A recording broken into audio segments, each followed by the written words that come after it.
This article right here showed up. Oh, man. Okay, so we did hear that, yes, there was tension on the Mad Max shoot when it came to Tom Hardy and Charlize Theron.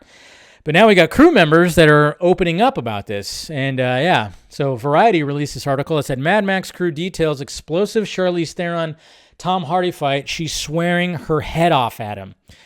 So it's a pretty good, it's a pretty interesting read. It's not a long read, but it said, but it mentions in the article that both Theron and Hardy have spoken about the feud in the past, citing the film's grueling production schedule and an overall lack of trust in each other as inciting incidents. But as Blood, Sweat, and Chrome reveals, there was a specific set incident that exploded the situation and changed how the set operated moving forward. So they're talking about one in particular blowout right here. And Mr. Mark Gulnicht said this right here. Camera operator said, I remember vividly the day. The call on set was 8 o'clock. Charlize got there right at 8 o'clock, sat in the war rig, knowing that Tom's never going to be there at 8, even though they made a special request for him to be there on time. Apparently, Tom Hardy, one of those guys that doesn't like to show up on time. He was notorious for never being on time in the morning. In the call time, if the call time was in the morning, forget it. He didn't show up. Ouch. You don't want to hear that about Tom Hardy. I love Tom Hardy. Then you got first assistant camera operator Ricky Scomberg noted, whether that was some kind of power play or not, I don't know, but it felt deliberately provocative. If you ask me, he kind of knew that it was really pissing Charlize off because she's professional and she turns up really early.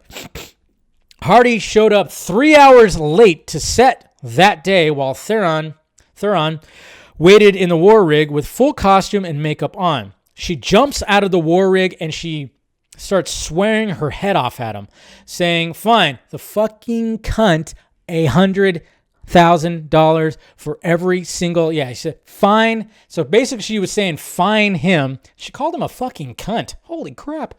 $100,000 every minute that he's held up this crew. How disrespectful you are. She was right. Full rant. She screams it out. It's so loud and it's so windy.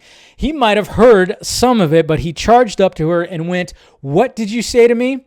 He was quite aggressive. She really felt threatened, and that was the turning point. Ouch. After this confrontation, Theron got producer Denise Denavi to come down to the film's set in the desert to shadow her and ensure there would be no further conflicts.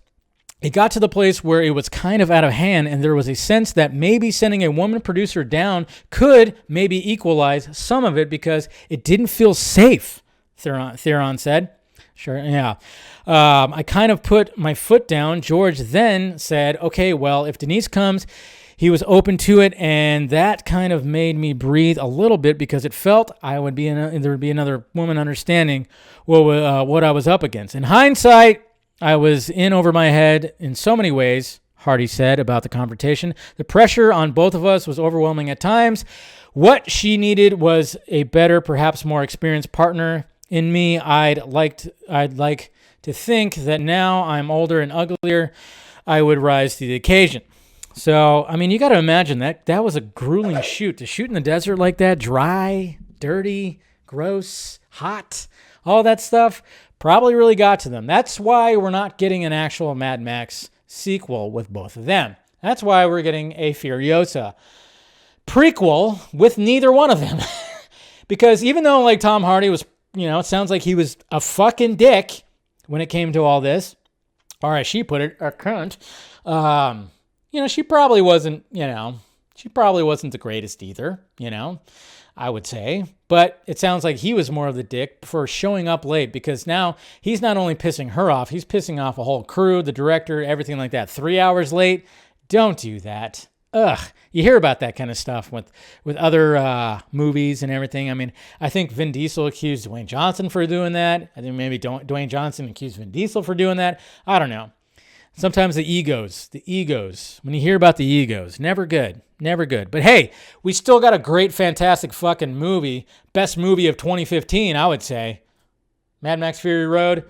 I think that was, regardless of the two main actors, like, fighting with each other and people being late to sets and everything, still, George Miller at 70 fucking years old showed everybody, hey, I could still make a goddamn action movie, so at least we got that.